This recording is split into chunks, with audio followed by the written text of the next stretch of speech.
Olá, cabeça pensante, mente fervilhante, seja bem-vindo. Se você caiu nessa aula aqui é porque você está precisando estudar bem para o Exame Nacional do Ensino Médio e talvez já esteja cansado de ficar fazendo simulado ou questão que não tem a ver com o Enem, daí chega na hora da prova do Enem, não é bem aquilo que você queria, ou você resolve as questões do Enem e não entende direito por que está certo aquela alternativa. A gente vai compreender aqui nesse vídeo, nessa aula, um pouco sobre a estrutura da prova do Enem, sobre leitura e interpretação textual, como é que a língua portuguesa é cobrada para você dentro da prova do Enem, como é que a redação também é cobrada. Vamos resolver algumas questões aqui. Então, se você está interessado, se você precisa de uma orientação para o Exame Nacional do Ensino Médio, se você já cansou de estudar e parece que não rende, porque tudo que você estuda parece que cai diferente na prova do Enem, você está no lugar certo. Aqui a gente vai entender, né, por que é que existe essa diferença. A gente vai entender também como eu leio uma questão, como é que eu resolvo uma questão. A gente vai resolver uma questão aqui na prática e aí você vai dar o primeiro passo para você poder resolver bem a prova do Enem. Por que eu digo primeiro passo? Porque essa aqui é uma aula mestra. É a aula de apresentação do nosso curso do GPS Enem, que vai levar o seu português para outro nível, para um nível de proficiência. Como assim um nível de proficiência?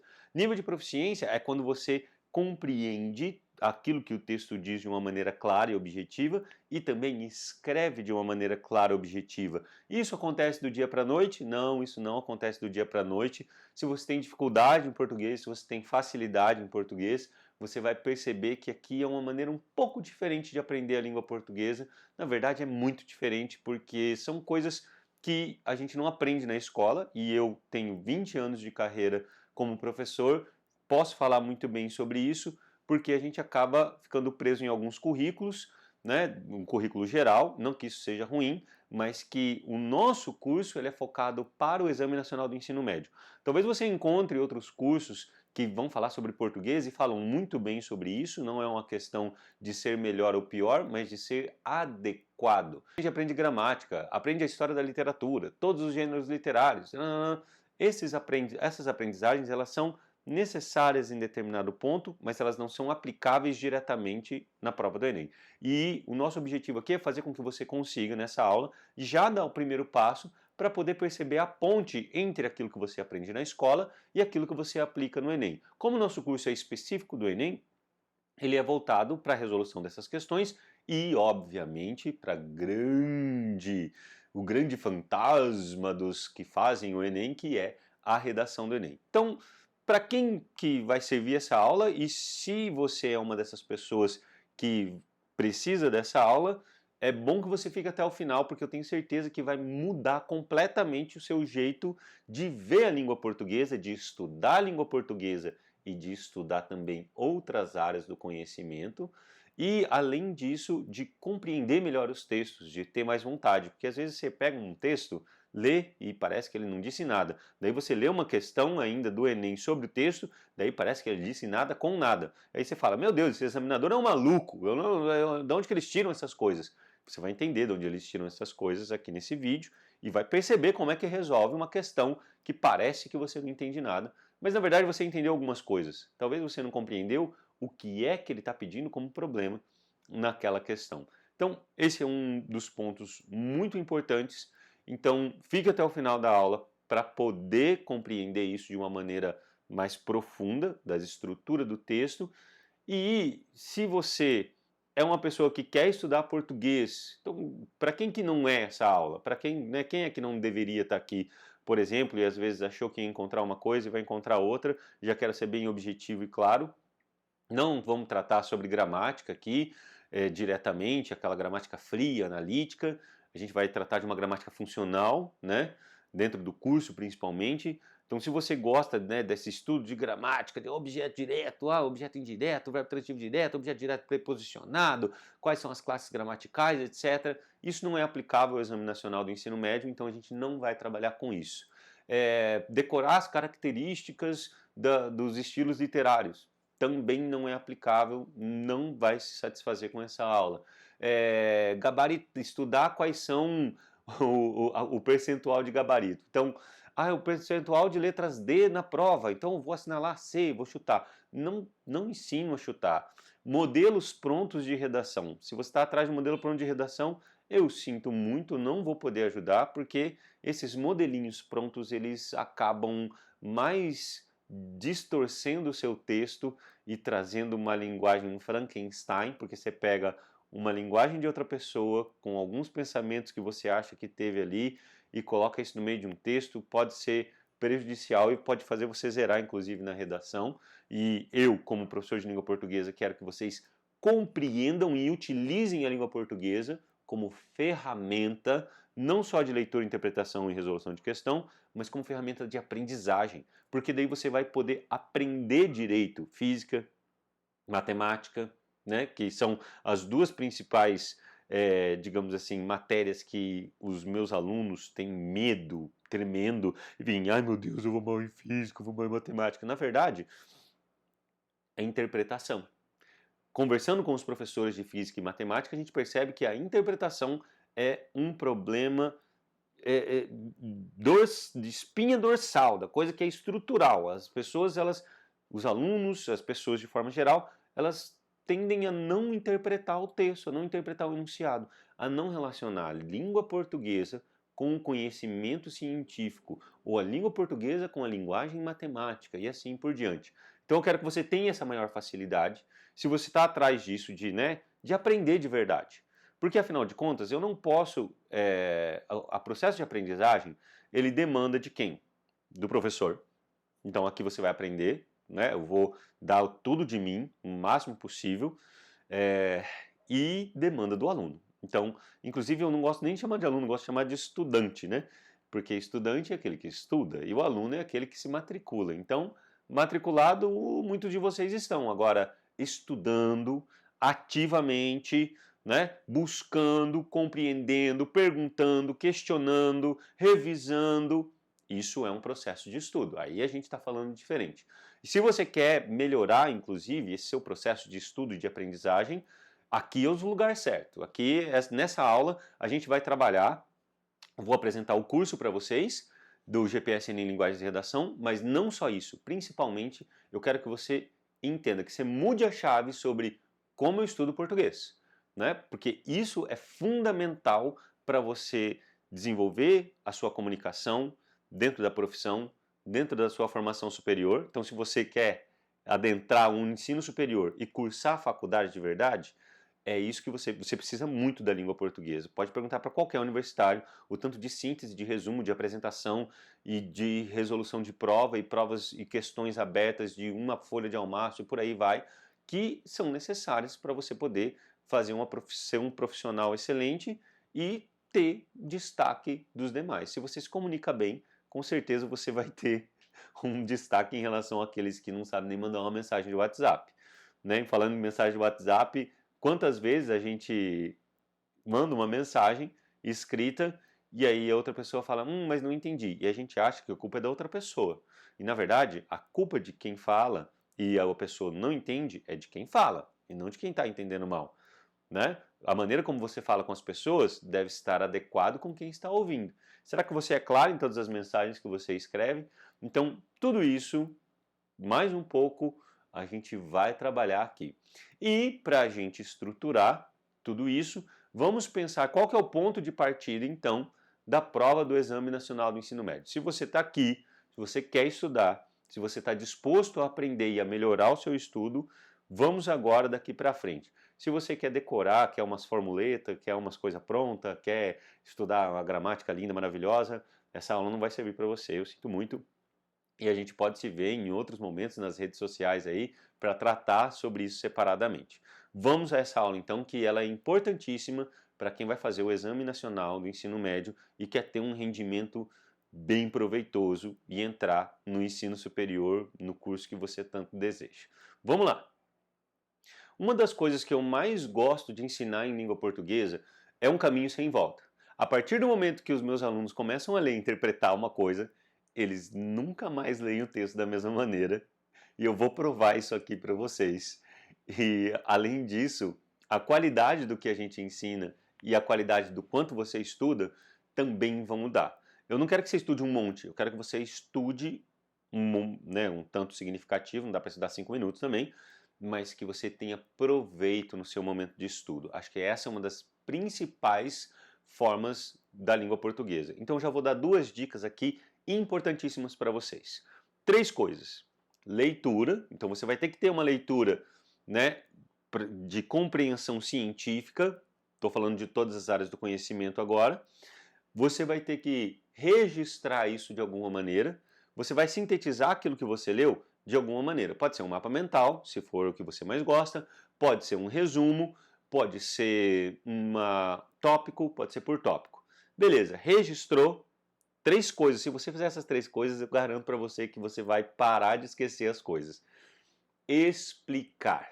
Você vai pegar um Cristo, alguém para Cristo vai explicar o conteúdo para ela. Prendeu movimento uniformemente variado. Então você vai, leu a teoria, fez uma síntese. Fulano, vem aqui, deixa eu te explicar uma coisa de física. Pá, explica isso para ele. Eu tenho certeza que isso vai fixar na sua cabeça de uma maneira que você vai querer explicar para outras pessoas, e isso vai fixar mais ainda, e cada vez menos você vai esquecer as coisas. Não são só essas 3 coisas, mas esses 3, eu garanto para você que a aprendizagem vai lá em cima. Um outro ponto agora, nosso ponto de partida especificamente para o Exame Nacional do Ensino Médio é como é que eles estruturam a prova? Onde é que está isso? Onde que eles colocam os conteúdos que estuda para a prova?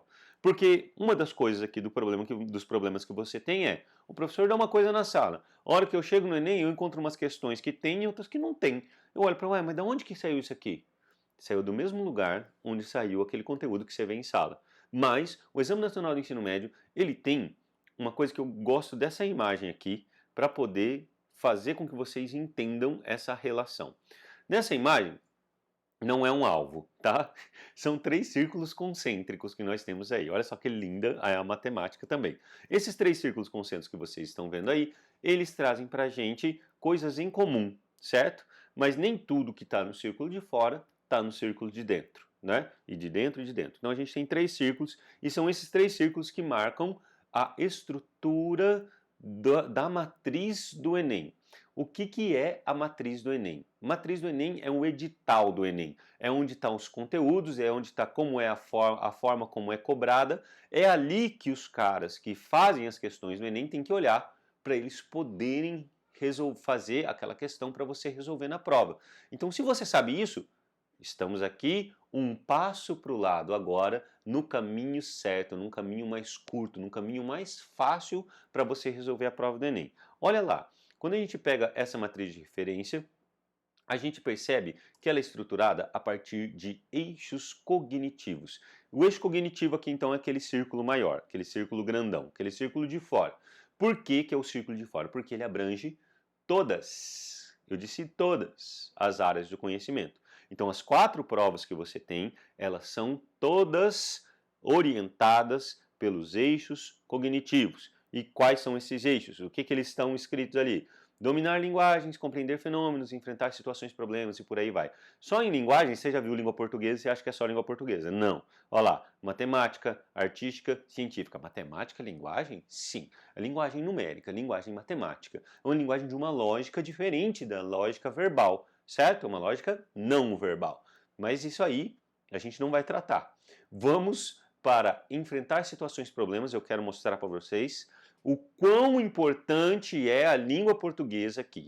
Mas olha, essa informação é uma informação de ouro que eu tenho certeza que ninguém deu para você até o momento. É uma informação muito, muito importantíssima, uma informação fodástica, como nós dizemos.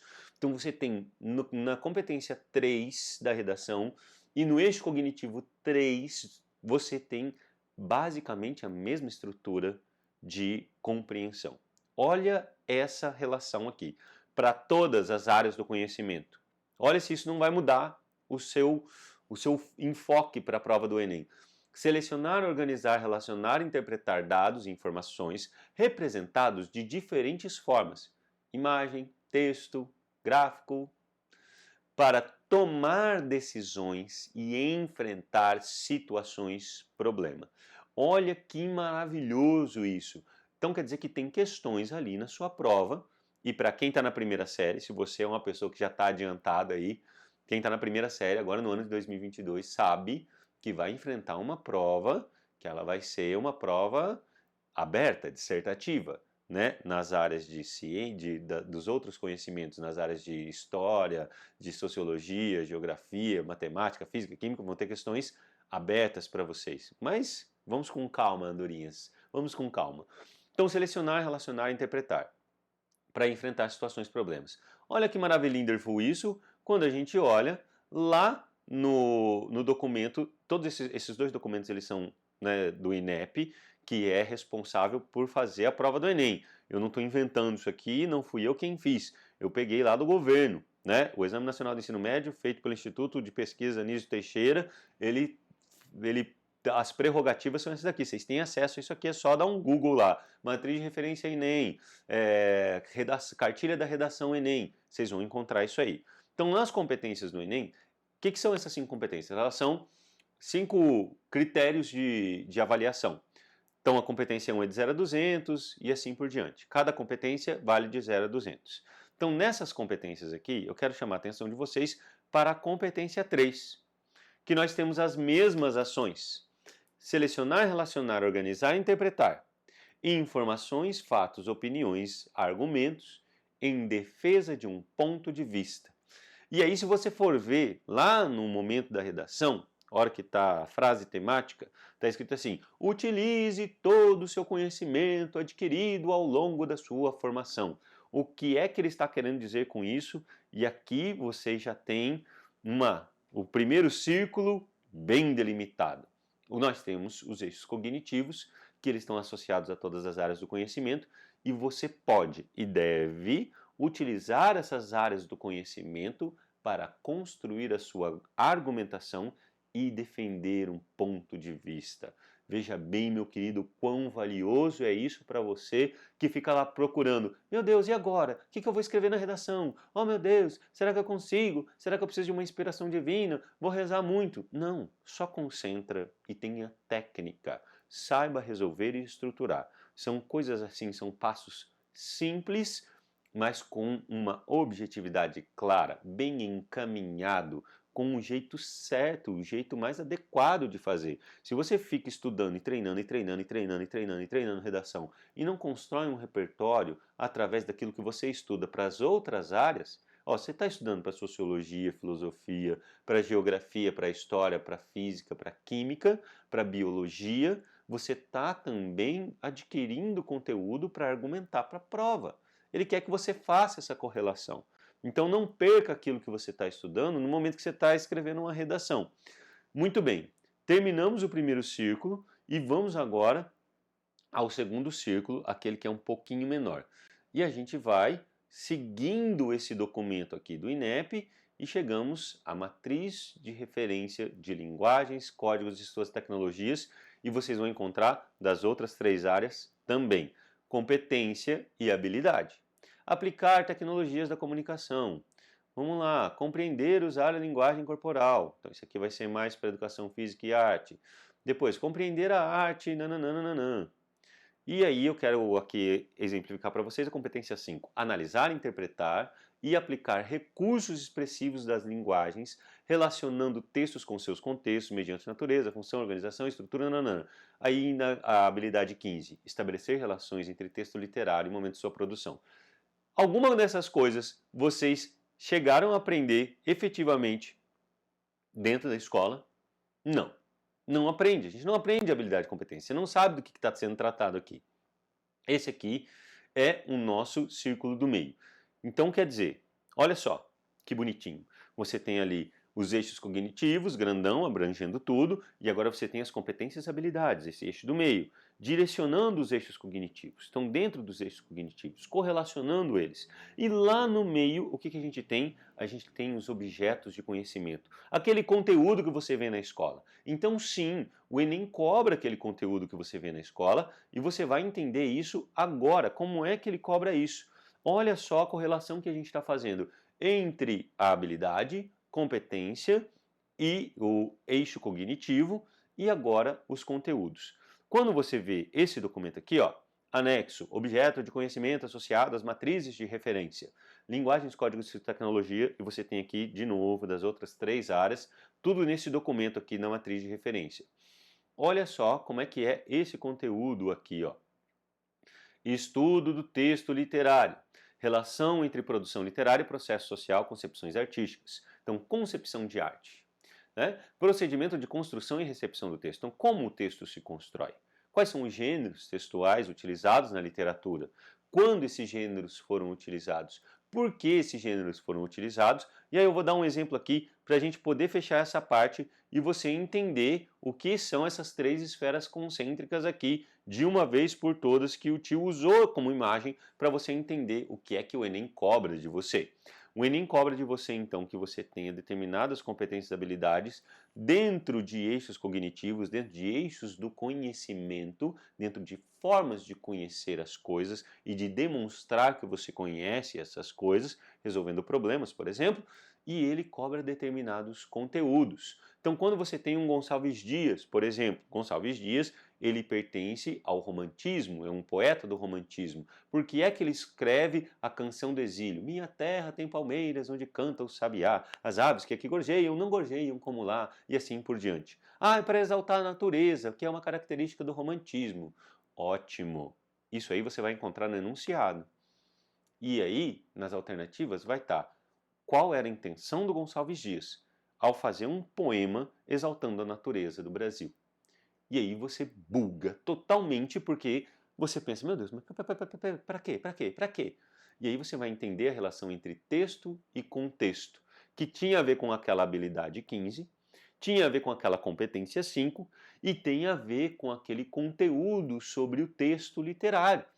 Então, qual que é a função do poema Canção do Exílio dentro do romantismo naquela sociedade, naquele momento histórico, no momento em que Dom João VI, em 1808, chega ao Brasil, em 1822 acontece a independência, e aí em 1830 e 40 o romantismo se mostra através de poetas e romancistas.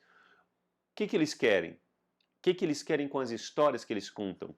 Eles têm a intenção de reforçar o nacionalismo, de demonstrar o quanto os brasileiros precisam valorizar o seu próprio território, porque até 1822 Brasil era território português. Olha só a forma de ver e estudar o romantismo quando a gente está tratando do Exame Nacional do Ensino Médio.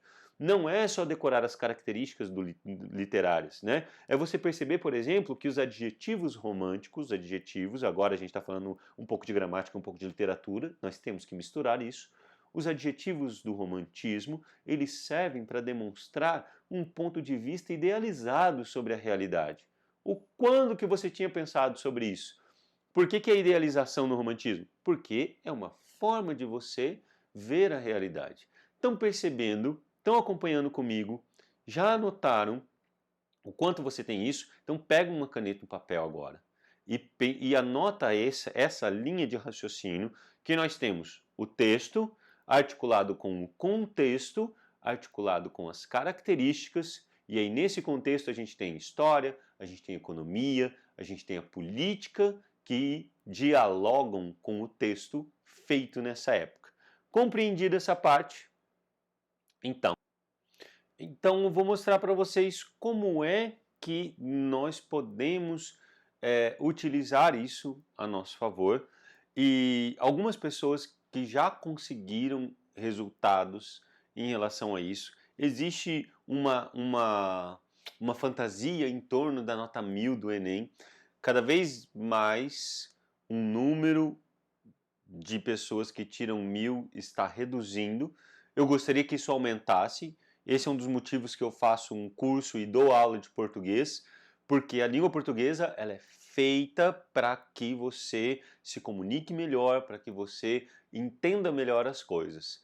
E aí, nem sempre tirar 1000 no Enem significa que você só quem tirou 1000 entendeu aquilo que está escrito. Quem tirou 900, quem tirou 800 também entendeu. Teve um deslize, teve outro deslize, precisa melhorar alguns aspectos, precisa se aprofundar um pouco mais, mas poxa, 880, 900 pontos 750 pontos, 730, 700 pontos, talvez seja, né, já um passo para a proficiência. Já é um passo para você entrar na universidade e desenvolver ainda mais a sua língua portuguesa. Então, eu quero mostrar aqui alguns resultados de alunos meus que conseguiram desenvolver, conseguiram estudar, conseguiram aprimorar através das minhas orientações, através da maneira como eu demonstro para eles o procedimento de encontrar a língua portuguesa, que foi um método que eu desenvolvi e apliquei para esses alunos, e eles compraram esse método de uma forma pessoal, de uma forma subjetiva, eles acreditaram nisso, e eu espero que isso sirva muito para você. E um dos resultados que eu tenho para mostrar aqui é, por exemplo, uma nota que eu falo assim, ah, mas tirou essa nota? Então, quando a gente fala, por exemplo, em 735 na redação, olha, essa nota, percebam, dependendo do lugar da universidade onde você está, isso vai ser suficiente para você poder se aprimorar mais ainda depois. A pessoa passou em letras em quarto lugar, cara. Você acha que isso não é um motivo de comemoração? Acho maravilhoso isso, e aí vocês vão perceber que existe uma certa exigência assim por parte dos alunos. Aqui, ó, fui bem não, tirei 790. Falei assim, como assim você tirou 790? Foi o áudio que eu mandei para ela. E tá achando que é ruim essa nota? A gente está falando de uma prova oficial. A gente não está falando de um professor que você conhece há anos, que corrige sua redação com determinado olhar, e às vezes, inclusive, tem muitas redações para corrigir. A gente está falando de pelo menos duas pessoas que chegaram ao senso comum, que você chegou a perto de 80% do aproveitamento da sua comunicação. Uma comunicação efetiva em 80% não gera dúvida. Uma comunicação efetiva em 80%, ela tem qualidade, né? Daí, olha lá, e aí eu tinha mandado um stories falando, olha só, tirou 900, parabéns. Eu falei assim, ah, quem tirou 800 também ganha parabéns, mas muito, muito parabéns. De novo, 80% de aproveitamento da comunicação. Poxa, se eu falei para você, você aprendeu 80% do que eu disse, já não é o suficiente para você poder ir bem, para você poder desenvolver o seu intelecto, o seu conhecimento e dialogar com isso? Então, esse mito da nota 1000 é a única nota possível, não. Eu quero que todo mundo tire 1000 porque acredito que todos têm potencial para isso. Só que esse potencial, ele está associado também à dedicação de cada um. Eu posso mostrar qual é o caminho, mas quem tem que andar pelo caminho é você, não sou eu. Então, olha lá, 820, ó, eu confesso que eu esperava mais. Por que ela esperava mais? Porque a gente tem noção de que, isso aí, ó, 30 de março ali, vocês devem estar vendo, é, porque a pessoa tem noção, ela sabe que ela tem um potencial muito melhor, que ela consegue alcançar. E às vezes, no momento da prova, e isso aqui é um adendo que eu vou fazer, que é importantíssimo. O momento de prova, ele é um momento único. Você pode estar mal, você pode estar com dor de barriga. Isso vai atrapalhar o seu desempenho na prova. Então, cuidado para não ficar muito, né, se martirizando, se chicoteando, falando, ah, meu Deus, eu fui mal, fui mal. Mas qual que é a minha condição? Então, é importante também, vou dar mais uma dica aqui, que ela é essencial, importante que você anote isso. Controle a sua respiração, né? Exercícios de meditação, exercícios de respiração, eles ajudam a gente a controlar a nossa ansiedade, ajudam a gente a controlar o nosso nervosismo num momento tão importante quanto esse, como uma prova, que ela acontece uma vez por ano e as pessoas se preparam durante anos para poder fazer isso. Às vezes um, às vezes dois, às vezes mais anos. Então, isso é muito importante, esse autocontrole ao longo da prova. E aí, conforme a gente for desenvolvendo, vocês vão perceber que a gente vai tratar mais sobre esse tema ao longo nas redes sociais aí. Olha lá, 820 na redação, daí depois nós temos 840, e aí, olha só, cara, 840 pontos. Seguindo, 840. Ai, tô com cara de palhaço. Ou seja, putz, eu tirei 840. Como assim? Pô, 840 é uma nota muito boa. Nota oficial. Não é nota de brincadeira, não. Depois, 880. Olha aí, uma nota excelente já. Nós já estamos numa nota excelente. De 880 para 900 não é mais muito bom. É de bom para excelente. De 700 é bom. De 800 é muito bom. De 900 para cima, excelente. 1000, aí meu amigo, não tenho nem adjetivos para 1000 mais. Olha lá, 900 pontos, que é aquele stories que eu já tinha postado. Chora nessa nota, 920. Aqui, olha só, a preparação da pessoa, a maneira como ela articulou e desenvolveu tudo isso, isso faz com que... Isso aqui eu fiquei com 3 meses orientando essa aluna. Ela teve um aproveitamento de 920 pontos, 92% em 3 meses. Ela já tinha uma formação. Ela está, né, finalizando um ensino superior, querendo outro ensino superior, e ela vai desenvolver mais ainda a habilidade de resolução da prova do Enem, porque para mim é isso, é um foco que você dá. Vou resolver a prova do Enem e vou detonar. Beleza, então vamos estudar para isso. Qual que é o caminho que a gente faz para isso? No GPS Enem Linguagens e Redação. Tá entendendo o que eu estou querendo dizer para você já, né? Olha lá, 960 na redação. Esse aqui é um aluno da terceira série do ensino médio. Estava focada, fazendo redação sempre, e aí ela coloca ali, ai, estou tão feliz por isso, eu devo muito a você porque te irritei nesses meses pelas redações, muito obrigado. Então, quer dizer, ela sempre estava produzindo redação e pedindo, professor, corrige, por favor, eu fiz tal redação, olha para mim, eu fiz certo, olha a minha estrutura argumentativa, e aqui entra uma coisa legal e importante. A gente tem uma coisa que se chama modelo de redação, que, como eu disse, não serve para nada. Na minha opinião, ela mais atrapalha do que ajuda, porque daí você fica, meu Deus, tem que decorar aquele modelo de redação, porque daí vai dar tudo certo. Que aí você não tem mais tempo para estudar as outras coisas. E decorar, você esquece na prova. Então, aquilo que você aprendeu, por exemplo, sobre o Gonçalves Dias, você lembra por que ele escreveu um poema agora. Eu não preciso perguntar quais são as características do romantismo. Você entendeu porque ele escreveu aquele poema naquele momento. E aí havia uma estrutura de redação. O que é a estrutura da redação? E isso a gente vai trabalhar também. Estrutura da redação é você pensar como é que eu começo um parágrafo e como é que eu termino. Então, se eu tenho começo, meio e fim da redação, eu tenho começo, meio e fim do parágrafo. E aí eu posso dividir em frases.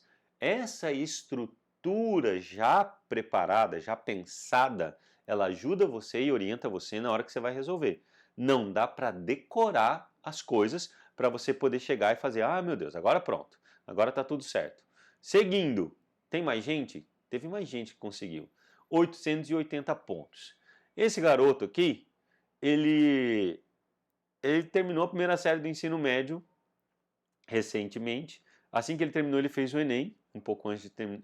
Assim que ele terminou, ele fez o Enem e tirou 880 pontos. Ora, se você tem um caminho certo para você poder fazer a redação e você se esforça para isso, você, né, tem devido desempenho, pronto, você já sabe que você consegue muito mais. E aqui é o que você está vendo hoje, você nunca mais vai esquecer, e é um caminho sem volta se você está até aqui no vídeo, já meia hora passada, é porque você está empenhado e comprometido em estudar, em fazer a prova do Enem. E aí, eu achei fantástico esse olhar aqui, porque ó, o senhor desencadeou em mim um olhar crítico sobre a música. A gente estava trabalhando com a música, mostrando que ela não é formada somente de uma melodia, que ela não estava lá só de enfeite. E a letra nos trazia uma história e um conteúdo que estava ali para ser analisado e apreciado. Depois que acabou a aula, eu lembro que eu ouvi uma por uma todas as músicas que eu costumava ouvir, mas dessa vez com um novo olhar sobre elas. Ou seja, você vê uma coisa nova naquilo que parecia que era sempre a mesma coisa. Essa é a quebra do padrão. É para isso que a gente compreende melhor a língua portuguesa, porque a gente vai para a estrutura profunda. Chama atenção para a última parte. Hoje em dia não consigo mais ouvir as músicas da mesma forma que eu ouvia antes da sua aula. Isso aconteceu em uma aula só, que ela parou e fez, nossa, agora tudo faz sentido. Sabe quando se descortina uma fantasia, quando você descobre que Papai Noel não existe mais? É isso que acontece quando você compreende profundamente e melhora a língua portuguesa. E é para isso que eu estou aqui, para poder fazer com que você utilize essa ferramenta riquíssima que é a língua, que você vai utilizar não só agora para o Enem, como para a sua formação profissional e também depois da sua formação profissional, depois da faculdade. Depois da faculdade você vai precisar se comunicar, seja com seus clientes, seja com as pessoas que trabalham com você, seja com as pessoas que trabalham para você, seja para você elaborar um texto para a sua marca, para você escrever um e-mail. Você imagina se escrever um e-mail e nesse e-mail tiver uma confusão de explicação. e aí você pode perder dinheiro com isso. Então, seres humanos, cabeças pensantes, nós temos aqui uma forma de pensar e uma forma de olhar o texto muito peculiar que eu quero que você entenda e aprenda daqui para frente. Eu compreendi e entendi isso ao longo da minha formação de várias formas e eu queria, antes da gente aqui resolver algumas questões, antes da gente ir para resolver o conteúdo da questão e você entender melhor esse método da Rosa dos Ventos, que a gente desenvolveu ao longo da formação, da minha formação, né, como professor e como estudante também, eu compreendi alguns pontos dentro da minha história que eles são essenciais. Uma é sobre a maneira como eu me portei diante de situações que são importantes, que a gente já falou um pouquinho aqui. Então, quando eu tinha 9 anos, mais ou menos, 9, 10 anos, eu comecei a estudar música muito cedo e eu estava numa apresentação, tocava órgão eletrônico e toco ainda, mas aquele momento foi muito chocante para mim, no sentido, eu aprendi muita coisa naquele dia, e tanto que até hoje eu me lembro, depois passado já mais de 30 anos, passado 30 anos mais ou menos, eu já sou meio velhinho, e aí eu cheguei numa apresentação, era uma apresentação muito importante, porque tinha sido feito num cinema, e tinha um palco, e tinha luzes, eu nunca tinha passado por isso, tinha uma plateia grande, porque tinham muitos alunos, era só de uma escola de música, mas era uma apresentação importante, meus pais estavam na plateia, e aí eu fiquei muito mexido com aquilo, e eu tinha decorado a música. Olha só o carro de som passando, a gente faz tudo assim mesmo. Falando em música. Aí naquele momento, eu parei e vi um monte de gente, o palco ali, eu estava sem a partitura porque eu tinha decorado a música, eu falei, nossa, agora eu tô ferrado. Eu comecei a suar frio, eu comecei a ficar nervoso, eu comecei a ficar ansioso pro momento da apresentação. Chegou o momento da apresentação, eu ainda estava começando a me controlar, né? Não sabia ainda sobre técnica de respiração, de você poder manter um certo equilíbrio. A gente não fica zen, oh meu Deus, estou equilibrando, estou flutuando, não. Mas a gente consegue voltar para a nossa concentração. E nesse momento de concentração é que eu quero que você entenda bem, que é muito valioso para você focar primeiro nas coisas que são importantes. Se português é a base daquilo que você vai precisar, é importante você dar foco a isso. Você dar foco à redação, você dar foco à leitura e interpretação. Olha só, e comecei a tocar a música, naquele momento, assim, o suor nas minhas mãos foi diminuindo, eu concentrei nas teclas, eu olhei para as pessoas que estavam tocando comigo, ia todo mundo tocar a mesma música juntos, aí eu respirei e comecei a tocar e as notas foram vindo e a música veio à minha cabeça que eu já tinha decorado e tudo aquilo funcionou. Então, tudo aquilo que você estuda, tudo aquilo que você faz ao longo da preparação para o Exame Nacional do Ensino Médio, ele vai servir para você resolver a prova. E é isso que eu quero que você entenda a partir desse momento, né? Mas nem só de flores vive o ser humano, e uma vez eu fui fazer uma prova de concurso público e eu estava. E aqui mora o perigo da redação modelo, da coisa decorada e da autoconfiança sem o estudo. Eu tinha acabado de terminar a faculdade, eu fui fazer um concurso público para um cargo qualquer, não me lembro direito onde que era, e aí eu lembro muito bem de eu fazendo a redação. E ali eu falei, bom, eu estou formado em letras, venha comigo, meu querido, eu estou formado em letras, eu sei de tudo, eu sei de todos. E eu estava muito autoconfiante em relação à minha escrita. E realmente eu sabia escrever e me expressar através da escrita. Entretanto, eu não tinha um conteúdo, um repertório cultural tão rico que eu pudesse discutir determinadas questões que foram solicitadas naquele tema de redação. E por essa autoconfiança, eu acabei deixando de lado os textos de apoio e alguns elementos que poderiam me ajudar na argumentação. O que eu fiz? Eu comecei a escrever de acordo com aquilo que eu achava que eu devia fazer. E aí eu fiz uma correlação lógica extremamente esdrúxula, extremamente fora do contexto, e comecei a elogiar uma empresa ou um sistema de trânsito, era sobre mobilidade urbana, transporte público, e eu falando que o transporte público daquela cidade era maravilhoso, porque ele permitia que várias empresas disputavam entre si, e eu fui nessa linha argumentativa, e quando eu cheguei depois para ver o resultado, a minha nota foi péssima. Por quê? Porque eu estava usando uma informação totalmente errônea dentro do meu texto, uma informação sem lógica. Não existiam várias empresas, era uma única empresa, era um monopólio dentro daquela situação. E meu texto inteiro foi voltado para isso. Ou seja, a gente só deve tatear, e aí aqui vem a diferença dessas duas situações, por isso que eu estou dando elas como exemplo. No primeiro exemplo, eu sabia, eu já tinha decorado a música, estava tudo certo para mim, né? E ao momento em que eu trouxe minha autoconfiança para aquilo que eu já conhecia, isso fez com que eu tivesse um sucesso naquele momento. E da mesma maneira, ou melhor, de forma diferente, eu fiz isso na prova, já depois de 15 anos, né, já passado, já formado, com uns 20 e tantos anos, eu fui agir com uma empáfia muito grande naquela prova e eu não usei aquilo que eu sabia. Eu usei aquilo que eu não sabia. Essa é a pior forma de você fazer uma prova. Você precisa usar as coisas que você sabe. E aí, num terceiro exemplo, e eu vou finalizar por aqui, a gente vai começar a falar um pouco mais, resolver algumas questões. Num último momento, eu fiz um concurso público, um outro concurso público, e eu basicamente estudei português e matemática, um pouco de legislação. Eu ouvia aulas, eu não estudava, sinceramente, porque eu não tinha tempo, estava dando muita aula. E, né, e nesse momento eu fui aprendendo só de ouvir, o que algumas pessoas funciona, outras não.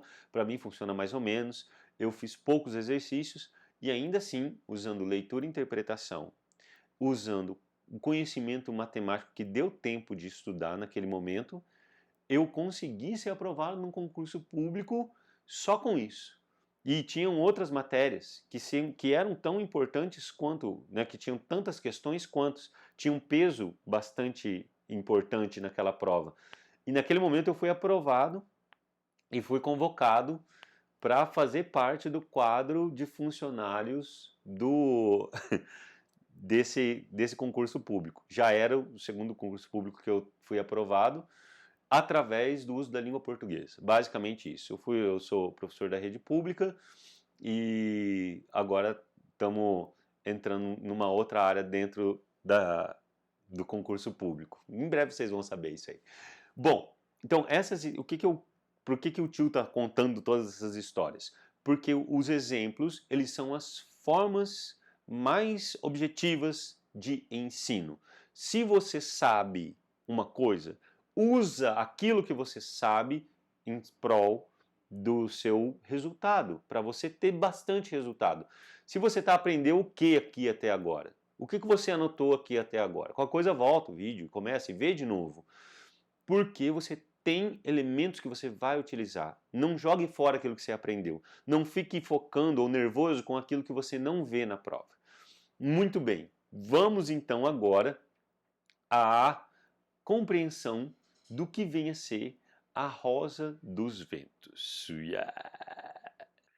Muito bem, então diante disso a gente vai entender como é que funciona a rosa dos ventos da língua portuguesa, que vai auxiliar você a compreender melhor e a desenvolver mais ainda a sua compreensão da língua portuguesa, porque eu tenho certeza, você está me ouvindo até agora, então você entende o que o tio está falando. Se você entende é porque você entende português. Talvez falta agora uma aplicabilidade, uma técnica mais apurada para você poder desenvolver ainda mais o seu processo de leitura e interpretação. Então, olha lá, você conhece a Rosa dos Ventos, é isso aqui, norte, sul, leste, oeste. Ela serve para você poder se orientar, mas você tem que saber onde fica o sol, onde nasce o sol primeiramente. Né? Eu me lembro da quarta série, quando eu estava na quarta série, que eu fui até o pátio da escola, num lugar aberto, e a professora falou assim, olha lá, o sol nasce ao leste, o leste você vai pegar a mão direita e vai colocar para lá. E aí você coloca a mão esquerda para o oeste. O norte fica na sua frente e o sul fica atrás. Eu não sei se vocês aprenderam dessa maneira, mas assim eu consegui compreender e a me orientar através do posicionamento do Sol. É lógico que vai variar de estação para estação, mas a compreensão, né, de qual é a função da rosa dos ventos, que é de entender o posicionamento, que é de se localizar, isso vai estar já prenhe em que situação quando a gente pega. Então olha bem isso aqui para você poder e perceber o que é isso dentro do GPS Linguagens de Redação. A gente tem primeiramente o norte. Então, desses 4 pilares, ou seja, eles não são únicos, são 4 pilares, e a partir disso a gente vai ter outras estruturas que vão auxiliar na nossa compreensão, interpretação e leitura. Você tem o vocabulário e a semântica. Esse é o nosso norte, é o nosso nome. Ou seja, quanto mais palavras você conhece, quanto mais você reconhece também o significado das palavras, semântica é significado. E vocabulário é o número de palavras que você tem, que você desenvolve quanto mais você lê. Esse é o nosso norte. O sul, a sintaxe, organização das palavras. Como é que eu correlaciono, como é que eu conecto uma palavra na outra. Nome e sintaxe. Sintaxe de conexão. A gente vai explicar um pouquinho melhor isso. Leste, a compreensão do texto, é a nossa leitura. Leste, leitura. Norte, nome, sul, sintaxe. Quando eu começo a estabelecer isso, conectei as palavras, estabeleci uma leitura, estou criando sentido, né, da relação entre as palavras. E depois eu tenho oeste, que é a organização do sentido. Então, esses 4 pontos cardeais da língua portuguesa para leitura e compreensão, eles são essenciais para você poder extrair a informação que você precisa. Atenção, atenção a esta informação, que ela é muito importante para você. Olha aqui. Quando eu falo a informação que você precisa, não é qualquer informação. Quando eu digo informação que você precisa, é porque a questão vai estar pedindo uma informação. Ela vai estar pedindo uma habilidade dentro daquelas competências e habilidades que você se lembra que a gente tratou no início do vídeo. Dentro dessas competências, habilidades e conteúdos, a gente vai precisar de uma informação no texto, não é de um monte. Então você não precisa ler o texto e entender todas as palavras, mas você precisa encontrar a informação que a questão pede e você vai perceber isso na hora que a gente estiver realizando a questão.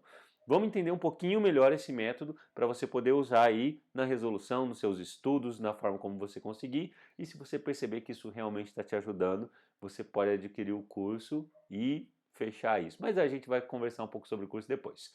O aumento do vocabulário, ele é importante para você aprender a definir melhor e com mais qualidade o mundo que você cerca. Quanto mais palavras você sabe, melhor você define o mundo ao seu redor.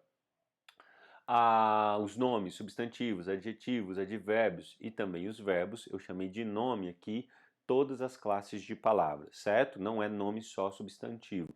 Nome também vai estar associado a todas as palavras. Só para a gente falar norte e nome, ou seja, o sentido da palavra. E aí você vai, né, teve uma situação aqui recentemente de um mendigo que ele falava muito bem, e aí todo mundo ficou impressionado com o vocabulário dele, mas ninguém percebeu que na verdade a articulação mental do sentido do que ele estava falando estava bem desconectado. Em uma entrevista, foi o jornalista que conduziu as informações que ele queria, e não a pessoa que estava falando. Então quer dizer, não adianta você só ter vocabulário rebuscado. Se você não sabe, você pegar os melhores conectivos, quem já estuda já entende o que eu estou falando, né? Você conectar as palavras com vocabulário super rebuscado, mas aquilo não dizia muito. Tinha um professor meu que dizia o seguinte: pouco se me dá que Claudique narra, o que me apraza a cicatala. Tinha um político que usava bastante essa frase e todo mundo ficava impressionado. Nossa, que lindo, que maravilhoso. Só que ele está falando, pouco me importa que a mula manque. O que eu quero é ter prazeres sexuais ainda. Olha só. Então, ele estava dizendo nada, alhos com bugalhos, mas a frase ficava tão bonita que ele fala, nossa, gente, que coisa fantástica. Então, estejam atentos. Sintaxe. A sintaxe é a organização das palavras. Então, é a organização dos nomes, que estruturam parágrafos, que estruturam textos e livros inteiros. Como assim? Que ideia que é essa, professor? Palavra, depois eu conecto essas palavras, formo uma frase, essa frase se conecta a outras frases, essas frases se conectam a parágrafos, e aí você vai se lembrar aqui agora de que eu falei que existe a estrutura do texto. Então, o parágrafo ele é uma parte da estrutura do texto. A frase é uma parte da estrutura do parágrafo. E a palavra é uma parte da estrutura da frase. Anote isso bem gravado, porque isso vai criar sentido no seu texto e isso vai ajudar você a manter coerência. Uma das coisas que mantém a coerência, que é critério de avaliação para o Enem. Quais foram as palavras que o autor usou no texto? O autor, no caso, é você. Sim, você vai ser o autor da sua redação. Então você vai pegar, ele vai falar assim, olha aqui, ele usou palavras que são condizentes com o tema. Isso ajuda ao corretor a falar assim, ele respeitou o tema da redação. Olha só como é importante o uso das palavras adequadas. Voltando à nossa querida Rosa dos Ventos. Então, ali você tem a nossa sintaxe, que é o sul, que a partir dela você vai começar a criar sentido através da leitura. Vamos à leitura. Ao associar o sentido da palavra na frase do texto, será necessário pensar como isso faz sentido no texto. O que raios é isso, professor? Ou seja, uma palavra ela só faz sentido num texto porque ela está articulada a outras. No meio do caminho tinha uma pedra. Quando a gente pensa nessa frase, a gente não pensa que caminho é caminho e nem que pedra é pedra. A gente pensa que caminho é um lugar, né, uma situação que você está passando e que pedra, ou pode ser inclusive a vida, é um obstáculo, uma dificuldade, pode ser uma doença, pode ser uma desilusão amorosa. Então, quer dizer, pedra não significa minério. Por que isso acontece? Porque eu escrevi uma frase articulando ideias diferentes. Ditados populares, eles trazem exatamente isso, né? Mais vale um pássaro na mão que dois voando. Olha, mais vale um pássaro na mão, ou seja, mais vale aquilo que você tem certeza do que você arriscar por aquilo que não é certo. Então, o sentido não tem nada a ver com um pássaro, porque essas palavras articuladas dessa forma trazem um sentido dentro de uma cultura, de uma sociedade e assim por diante. Vamos lá. Tem um elemento aqui muito importante que eu quero que vocês também tomem nota aí, ó. O primeiro é fazer a leitura do texto de forma integral, ou seja, de uma forma ampla, geral. Você vai olhar para o texto e vai perceber qual é o gênero, você vai ver o autor, a época, onde que ele foi veiculado, qual que é a fonte, né? Se foi num site, que tipo de site que é esse, se você tiver acesso a isso. Às vezes você vê um site ali que você não conhece e tá tudo bem, mas você já viu que foi num site, já pode ajudar você a entender melhor o texto. Aí olha lá, o segundo passo é você manter a cabeça no título para poder correlacionar as frases e ideias dos parágrafos com o título do texto. Que raio é isso então? O que nós vamos ver? Nós vamos ver como cada uma das frases, ou como cada um dos versos, no caso do poema, ele vai se conectar com o título do texto. Por que isso, professor? Porque o título do texto ele é um resumo da ideia integral do texto. Percebam que essa informação valiosíssima, olha só, ela vai servir para você tanto na escrita quanto na leitura. Prestem atenção, o título do texto é a síntese, é o resumo da ideia geral do texto. Então, quando você quer dar um título para o seu texto, você tem que pensar o quê? Como que eu resumiria isso em uma frase? Escrevi um texto de 30 linhas. Em uma frase, o que foi que eu disse? Poder de síntese. Então, quando você está lendo um texto, você vai olhar para o texto e vai falar: como que eu resumiria isso em uma frase? Você vai chegar no título do texto. Seguindo, oeste, a nossa organização de sentido.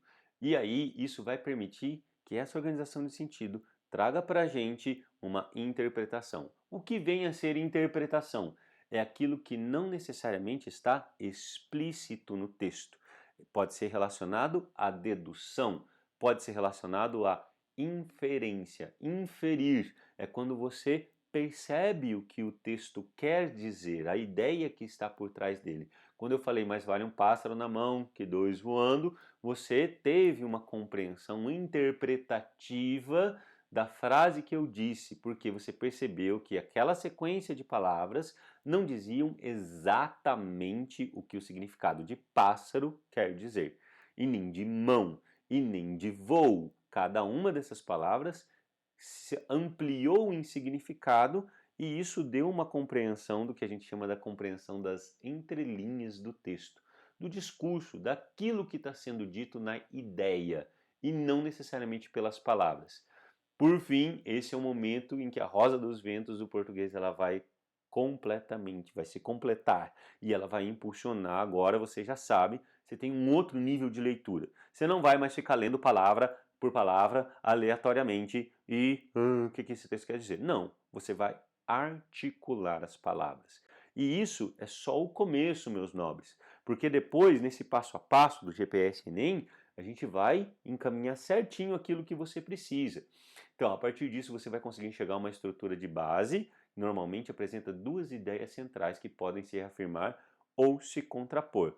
Nessa frase que eu disse, por exemplo, mais vale um pássaro na mão que dois voando, você tem a ideia de o que está em sua mão e o que está fora da sua mão. Então, uma quantidade não é porque tem mais do que um que ela é melhor. É melhor aquilo que você tem, não aquilo que está mais volume. Não adianta você olhar para a grama do vizinho, usando uma outra expressão popular, e achar que ela está mais bonita e não perceber as coisas valiosas que tem no seu quintal. Às vezes não tem uma grama bonita, mas tem uma flor que você pode valorizar. Então, olha só o quanto de significado, de associação de ideias que nós estamos fazendo para poder trazer uma compreensão mais profunda. Agora você imagina isso numa situação de estudo. A hora que você estiver lendo, por exemplo, um conceito de física, ou a hora que você estiver lendo uma questão que vai ser necessária para você resolver um problema matemático. Certo? Muito bem, meus nobres. Agora que a gente já está quase chegando no fim dessa aula, vamos resolver as questões para a gente poder compreender como é que a Rosa dos Ventos vai auxiliar na resolução das questões. A gente vai voltar para linguagens, lembrando que a gente está falando sobre um curso de língua portuguesa e GPS Enem, que é para linguagens e redação, que vai levar o seu português e seu estudo para o Enem para outro nível. Acho que já deu para perceber quais são os pilares aqui do nosso método, o que a gente privilegia e mais, né? Acho que deu para você aprender algumas coisas aqui e você vai perceber agora isso na prática, na resolução das questões. Daqui a pouco a gente vai falar sobre as ofertas que nós temos aqui, o que vai incluir esse curso, né? O que ele vai trazer para você. Vamos lá. Questão 8 de 2021, aqui na prova azul, isso mesmo, você tem um texto. Então, o primeiro ponto que você tem que anotar aí, a hora de você resolver uma questão do Enem. E eu estou falando especificamente do Enem porque isso aqui talvez não sirva para todos os vestibulares e outras questões que você vai resolver. Por quê? Nem sempre você tem um enunciado com o objetivo claro que o Enem tem. Nesse caso, eu sei que tem esse objetivo, então eu posso falar para vocês e afirmar que ele vai ajudar muito a resolver. Deixa eu ver, tá, dá para vocês verem aí. Então a primeira coisa eu vou ler o enunciado, certo? No enunciado, por que eu vou ler primeiro o enunciado? Porque eu tenho ali o enfoque da questão. É no enunciado que está aquela competência e habilidade. O que eu quero mensurar do meu aluno? É isso que orienta o cara que elaborou essa questão. Fala assim, a competência e habilidade tal e o conteúdo tal. Beleza, são esses elementos que vão orientar a elaboração da questão. Vamos lá. No segundo parágrafo, então o meu foco vai ser no segundo parágrafo. Eu tenho que descobrir o que tem no segundo parágrafo. Uma citação afirma que o documentário foi o único trabalho produzido por equipes fora do eixo Estados Unidos e Europa entre os finalistas. Então vou ter que dar uma atenção um pouco maior a essa frase, certo? O que ele quer dessa frase? Não sei, vamos ver. No texto, esse recurso expressa uma estratégia argumentativa que reforça. O que é uma estratégia argumentativa? É quando você quer justificar alguma coisa, você quer explicar, você quer convencer alguém de alguma coisa. Então existe uma ideia e existe a defesa desse ponto de vista. Isso é estratégia argumentativa. Pronto. Então vamos ver o que esse recurso expressa. O que ele reforça? Esse recurso expressa uma estratégia argumentativa. E ele reforça originalidade, falta de concorrentes, proeza, escassez ou importância. Agora é que vem aquilo que eu estava falando para vocês sobre vamos ver qual que é. Leitura geral. Qual que era a leitura geral? Um zoom out. www.povo.com.br. A gente já sabe que isso aqui está falando sobre um documentário, a gente já leu isso aqui no enunciado, então vamos ver o que ele está falando aqui sobre o documentário. O documentário O Menino que Fez um Museu, direção de Sérgio Uth, produção independente de brasileiros e britânicos, gravado no Nordeste em 2016, mais precisamente no distrito Dom Quintino, zona rural de Crato, foi premiado em Londres. Então, tudo que a gente tem que colocar aqui, ó, de todas essas palavras, frases, não sei o que, nananana, vocês perceberam que a gente tem só um ponto final lá no final do parágrafo, qual que é a frase aqui, e agora a gente vem com conhecimento gramatical, o que foi premiado em Londres? O documentário. Essa é a nossa informação essencial. Não fique enchendo de Nordeste 2016, não sei o que. A informação essencial do parágrafo não que isso não seja importante, tá? Mas qual que é a informação essencial para eu entender o texto? O documentário foi premiado em Londres pela Foreign Press Association, a associação de correspondentes estrangeiros mais antiga do mundo, fundada em 1888. Poxa, é um prêmio importante? Importantíssimo. Uma associação que perdurou por tanto tempo, né? Um prêmio estrangeiro, é um filme nacional feito no Nordeste, beleza. Segundo parágrafo, nosso enfoque do enunciado. Não perdi o enunciado de vista, não posso perder ele. De acordo com o diretor, O Menino que Fez um Museu foi o único trabalho produzido por equipes fora do eixo Estados Unidos-Europa entre os finalistas. Qual que é a relação disso? Qual que é a relação dessa informação com o primeiro parágrafo? Certo? Qual que é a relação? Ele falou, puxa, ele recebeu um prêmio importantíssimo. E, de acordo com o diretor, ele foi o único fora do eixo Estados Unidos-Europa. Poxa, se destacou dentre os demais para receber um prêmio importantíssimo. Entre os finalistas. Porra, caramba! Muito importante, né? O documentário, quer dizer, muito bom o documentário. Se provou bom. Acho que ele é bom realmente. Ele foi melhor do que todos os Estados Unidos da Europa. Isso aqui que eu estou falando com vocês é o raciocínio que você tem que ter, esse diálogo, essa conversa. Interpretar texto. Presta bem atenção aqui agora. Foca em mim, câmera. Cadê? Câmera 2.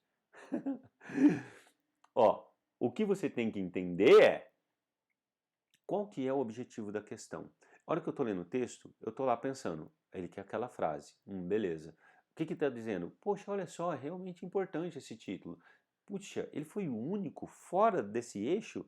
Pô, ele se destacou muito, né? Fantástico, fantástico. Vamos seguir a leitura?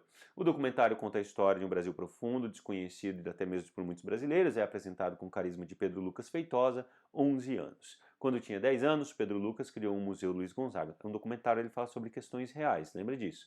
Que fica no distrito de Dom Quintino. A ideia surgiu após uma visita que o garoto fez em 2013, quando tinha 8 anos, ao Museu Gonzagão, um Exu, Pernambuco.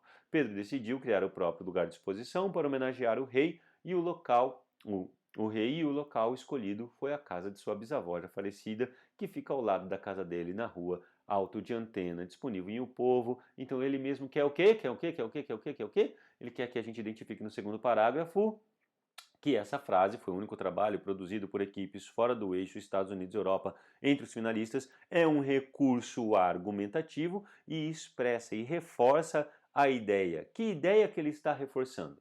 Uma ideia de originalidade da iniciativa da homenagem à vida e à obra de Luiz Gonzaga, e eu quero que vocês aqui assinalem por vocês. Eu vou ler todas as alternativas, depois eu falo qual é o gabarito. Falta de concorrentes ao prêmio de uma das associações mais antigas do mundo, ele reforça. Olha o que eu estou fazendo, qual que é a minha estratégia aqui para resolver a questão. Eu estou retomando o enunciado na minha cabeça, pego só o finalzinho do enunciado e repito. Perceberam que essa estratégia de leitura, interpretação e resolução da questão, elas se juntam uma com a outra? Vamos lá.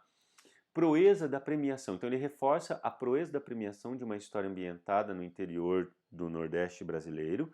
Ele reforça a escassez de investimentos para a produção cinematográfica independente do país. Ou ele reforça a importância da parceria entre brasileiros e britânicos para a realização das filmagens. Primeiro, quais dessas informações você reconheceu que não tem no texto? Se não tem no texto, não tem no enunciado, não pode ser certa a alternativa. Com certeza, se tem no texto e no enunciado, vai ser certa a alternativa. Se não tem no texto e no enunciado, a alternativa está incorreta. Então, na letra E, por exemplo, ele não fala sobre parceria para fazer filme. Ele não fala sobre investimentos ou escassez. Ele não falou, nossa, olha só, é muito escasso o nosso... Ele não falou sobre dinheiro. Ele contou qual que é a parte do filme no terceiro parágrafo. No segundo parágrafo, ele falou que ele se destacou entre filmes que eram do eixo Rio, Estados Unidos e Europa, e no primeiro parágrafo ele falou que foi gravado no Nordeste, que foi premiado. Só isso. Né? Ele não falou, faltou dinheiro, sobrou dinheiro. Não existe isso no texto. Então não tem que estar na alternativa. Tudo que está no texto e que está no conteúdo vai estar na alternativa certa. Então, muito bem.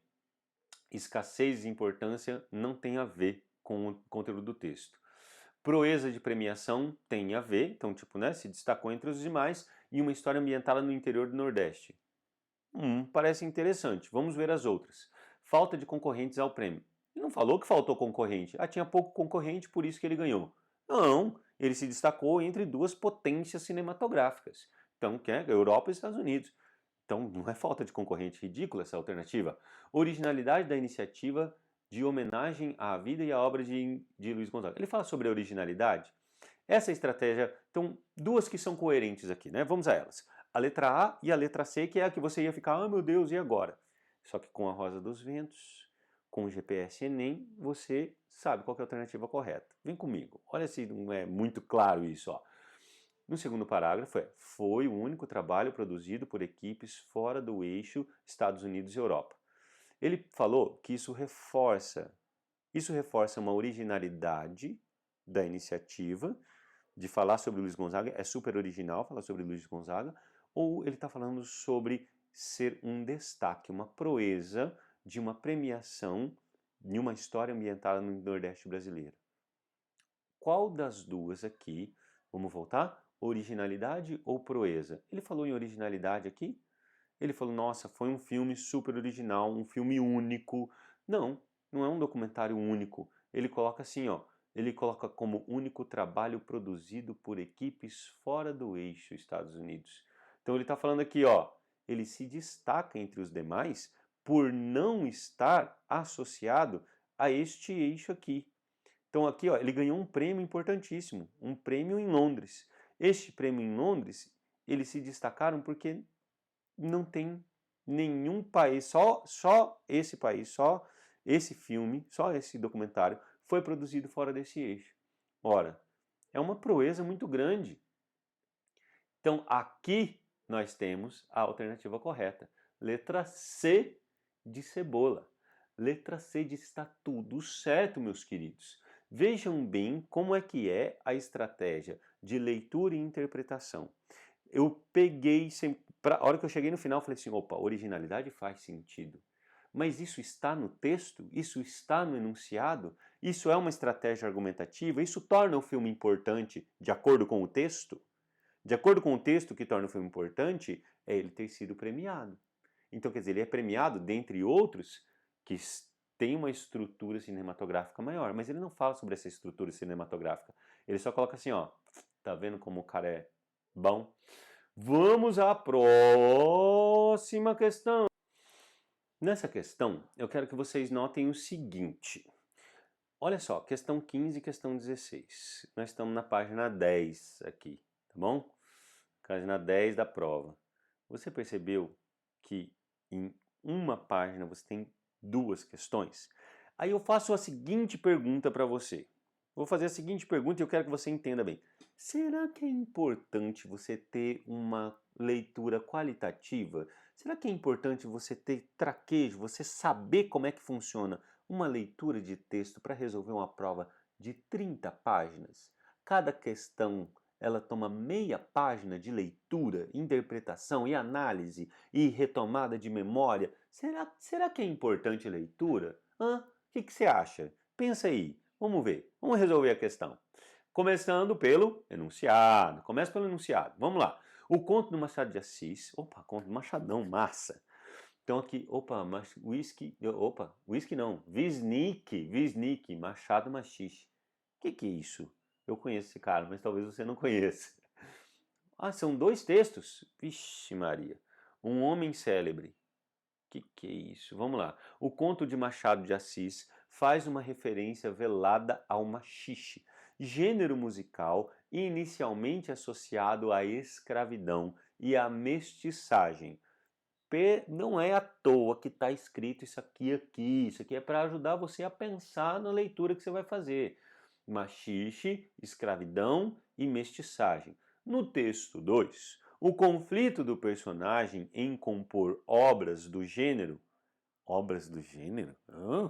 O conflito do personagem? Que personagem? Tem coisas que você vai compreender na hora que você estiver ali na leitura do texto. Eu não vou antecipar nada. Vamos a ela. É representativo da pouca complexidade, prevalência, incipiente, tensa relação, importância atribuída. Vamos ver. Vamos a ela. Deixa eu aumentar um pouquinho aqui para ficar mais fácil para a gente ler. Estão aguentando bem aí? Bora que é assim mesmo. Estudo ele demanda gana. Texto 1. Peraí, o que ele está querendo no enunciado? Vamos voltar? Você já esqueceu, né? Na hora que eu falei aqui. No texto 2, o conflito do personagem em compor obras do gênero é representativo do quê? Qual que é o conflito desse personagem em compor obras ligadas ao machixe? Muito bem, uma referência velada à escravidão e à mestiçagem.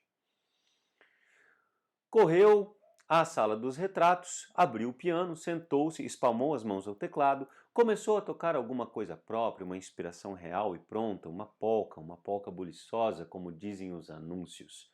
Opa, começou, tocou no teclado, tocou uma polca buliçosa. Professor, não sei o que é buliçosa. Segue. Não se apega no que você não sabe. Se apega no que você sabe, que é o que vai valer a pena. Nenhuma repulsa da parte do compositor. Os dedos iam arrancando as notas, ligando-as, meneando-as. Disse-ia que a musa compunha e bailava a um só tempo. Então, olha só, né, uma forma fluida de compor. Compunha só, teclando ou escrevendo, sem os vãos esforços da véspera, sem exasperação, sem nada pedir ao céu, sem interrogar os olhos de Mozart, nenhum tédio. Vida, graça, novidade escorriam-lhe da alma como uma fonte perene. Olha só, né? Tipo, ele estava compondo ali num fluxo muito bom. Texto 2.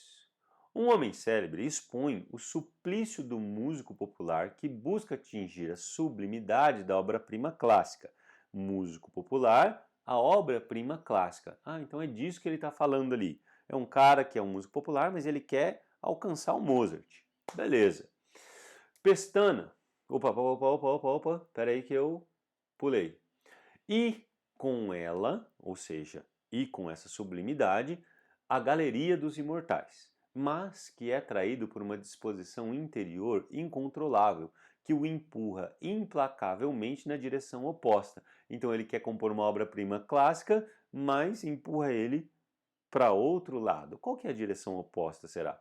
Pestana, célebre nos saraus, salões, bailes e ruas do Rio de Janeiro por suas composições irresistivelmente dançantes, ou seja, o que ele é?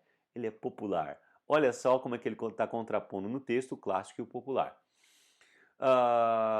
Rumores à sua volta, esconde-se dos rumores à sua volta num quarto povoado de ícones da grande música europeia. Mergulha nas sonatas do classicismo vienense, prepara-se para o supremo salto criativo e, quando dá por si, é o autor de mais uma inelutável e saltitante polca. Então, a gente tem uma polca e a gente tem a relação da obra clássica contraposta à polca, ou seja, aquilo que o povo gosta, não é ficar ou seja, melhor, contrário, né? Aquela música clássica mais ouvida, não, a galera quer dançar, quer funk, uhul. A gente poderia até fazer um paralelo aqui, mas não vamos a isso. Beleza. De novo, vamos ler novamente o enunciado, porque daí agora a gente sabe, poxa, um texto falou sobre o outro, que tem um cara que está compondo e que ele nem tanto assim, digamos, ele ouve muita música clássica, mas compõe muita música popular. O conto de Machado de Assis faz uma referência velada, ou seja, escondida, ao machixe. Então, percebendo que essa questão aqui ela tem um vocabulário um pouquinho mais rebuscado nos dois textos e no enunciado, vamos esperar isso da alternativa também. Gênero musical inicialmente associado à escravidão e à mestiçagem. No texto 2, o conflito do personagem compor obras do gênero. Então, qual que é o conflito dele? Pouca complexidade musical das composições, ajustada ao gosto do grande público. É esse o conflito dele? É pouco complexo? Letra B.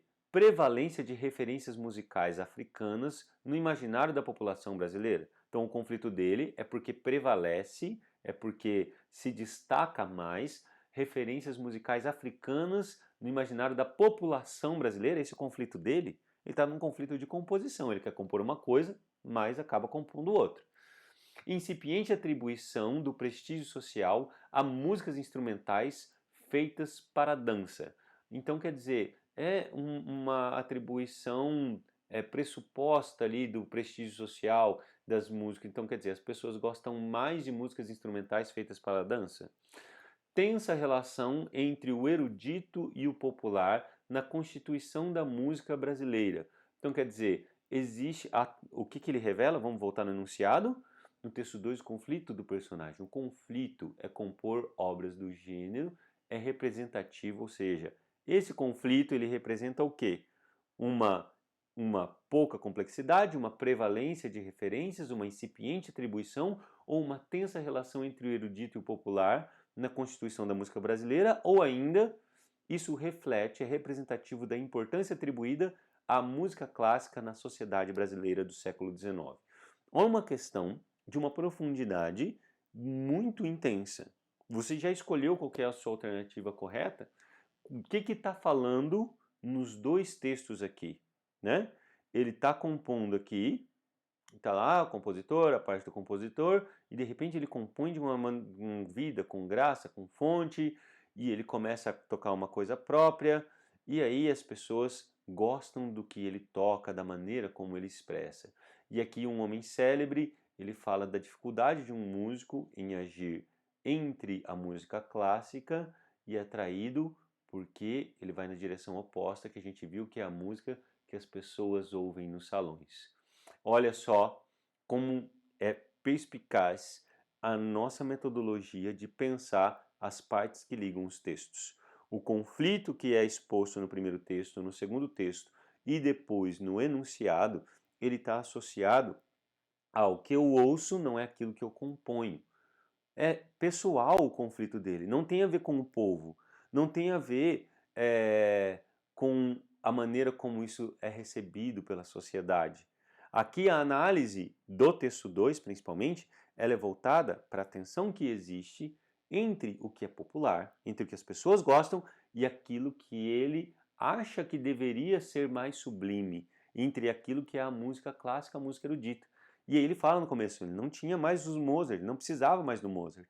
Então você tem essas duas vertentes da música popular e da música erudita que acaba sendo, às vezes, depreciada.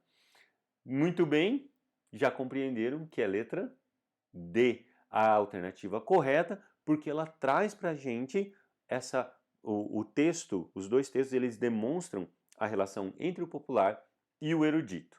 Bom, meus queridos, além disso, a gente poderia passar aqui mais algumas horas resolvendo questões. O vídeo já está muito adiantado, são mais de uma hora, quase uma hora e meia para a gente poder entender. E percebe, né? A gente tem essa dedicação, a gente precisa desse momento. E lógico que não dá para você ter isso só assistindo vídeos aleatórios. É por isso que eu preparei o curso do GPS Enem, porque eu pensei exatamente na sequência de aprendizagem da leitura, da interpretação da língua portuguesa com elementos gramaticais. Então, como é que funciona o curso por dentro? A gente tem um módulo que está associado à leitura e interpretação, gêneros textuais. Outro módulo que vai estar associado à gramática da língua portuguesa, para você entender isso, associado ao texto, associado à estruturação do seu texto. A gente tem também elementos dentro da literatura, mais contextualizada. Tudo sempre voltado para o Enem.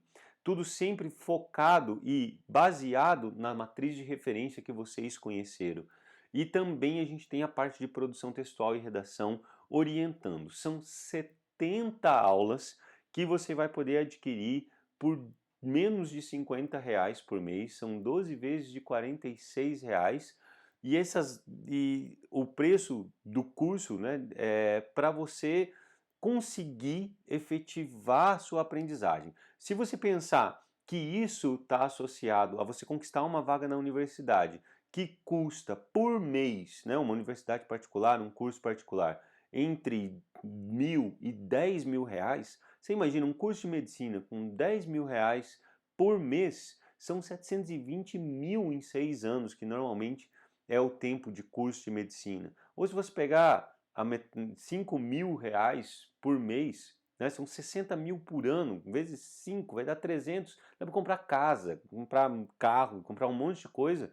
E na verdade é um investimento que você vai fazer em você, não só para a realização da prova, para você fazer o curso superior, mas para você ter uma melhor compreensão daquilo que você está estudando, uma melhor interpretação dos fatos que rodeiam você em relação à política, economia, sociedade, a leitura que você vai trazer, o desenvolvimento, ele é simplesmente fora do comum a maneira como você já deve ter apreendido aqui algumas questões que nós tratamos na aula, e tem muito mais dentro do curso, onde eu vou esperar você, e a gente vai ter, né, o que vai ter no curso além dessas 70 aulas. Nós teremos aulas ao vivo, quinzenalmente, a partir de junho, provavelmente.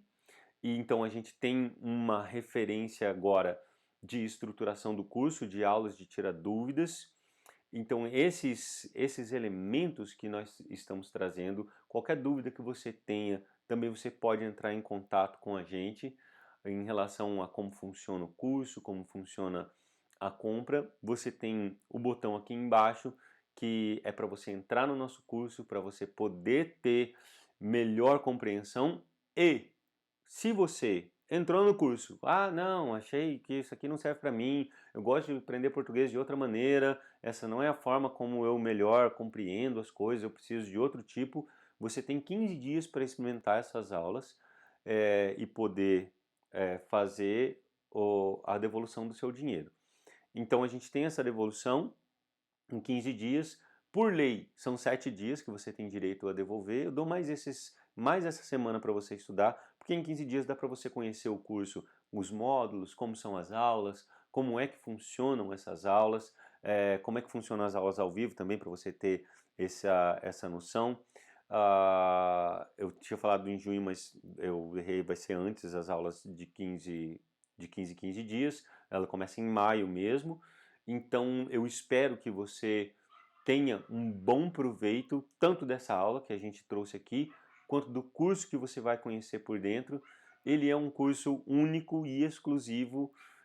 Eu demorei um tempo para poder estruturar isso, foi um ano de estudo e empenho, porque eu percebi como os meus alunos tinham dificuldade em algumas coisas e comecei a estudar para poder orientá-los, para poder fazer uma prova muito bem elaborada, que é a prova do Enem, e fazer uma prova muito bem feita. Existe uma lógica dentro da prova, existe uma lógica dentro do texto, e eu quero que vocês adentrem nessa lógica, sem ter que ficar decorando, sem ter que ficar pensando um monte de coisa, antes de saber para que é que você está aprendendo. Para que você estuda? Essa é uma palavra muito importante. Essa é uma pergunta muito importante. O que leva você a entender e a compreender as coisas para você simplesmente passar no vestibular e depois, né? É importante a gente perceber que o estudo ele vai além disso.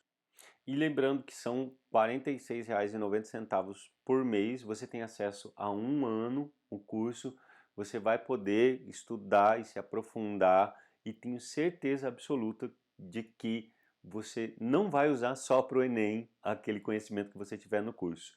Mais um adendo, todas as atualizações do curso, todas as aulas novas que surgirem e tudo aquilo que tiver associado à estruturação do GPS Enem, que é esse curso específico e exclusivo para o Exame Nacional do Ensino Médio, ele vai ser dado de graça. Além dessas 70 aulas, tem outras aulas que eu estou preparando de orientação, algumas aulas ao vivo voltadas, aulas ao vivo para a questão do equilíbrio emocional, para a importância do exercício físico e que elas vão estar presentes na comunidade do Facebook, que é um plus que eu vou deixar para você que ainda está em dúvida se, será que eu como, será que não como, será que vale a pena, será que não vale a pena.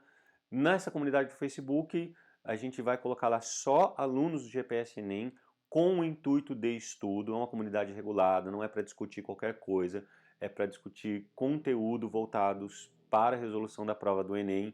Vai ser mediada por mim, mediada pela minha equipe e pelas pessoas que vão simplesmente focar e estudar naquilo, não é qualquer publicação. Então as dúvidas e as aulas ao vivo, elas vão acontecer através dessa comunidade.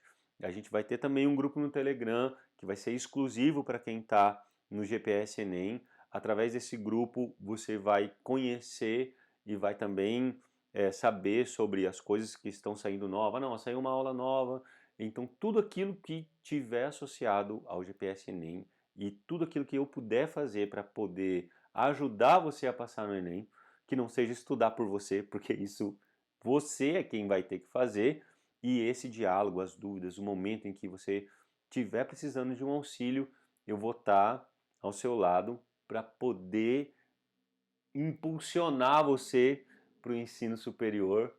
Esse é a nossa aula mestra para a entrada do curso GPS Enem, que vai utilizar a Rosa dos Ventos para poder auxiliar você a estruturar a sua redação, que vai ser um ponto importantíssimo. Se você percebeu como a gente faz a leitura da questão, você já sabe que a gente vai voltar isso para a estrutura da redação também. E se você falar assim, não, agora não é o meu momento, não estou precisando disso, não quero, não posso, você pode ir acompanhando a gente nas redes sociais, no YouTube, no Instagram. Eu sempre tenho colocado alguns conteúdos orientativos. Professor, mas se você coloca em todos os lugares, o que vai fazer de diferente? A diferença é que a gente tem um enfoque, é um curso. Um curso ele tem um começo, ele tem um meio, ele tem um fim, ele tem um direcionamento, ele tem um objetivo claro, certo? Mas estaremos sempre por aí. Muito obrigado a você que chegou até aqui o final do vídeo e conseguiu compreender. Espero ter contribuído para a sua formação, para as informações que talvez você tivesse com dúvida, ter esclarecido algumas dúvidas daquilo que você estava precisando. Lembre-se, foque na língua portuguesa, porque isso vai dar muita base para você poder resolver problemas de outras áreas e de outras ordens também.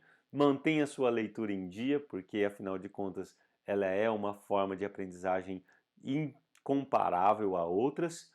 Lembre-se que leitura, ela não é simplesmente você ir passando pelas palavras.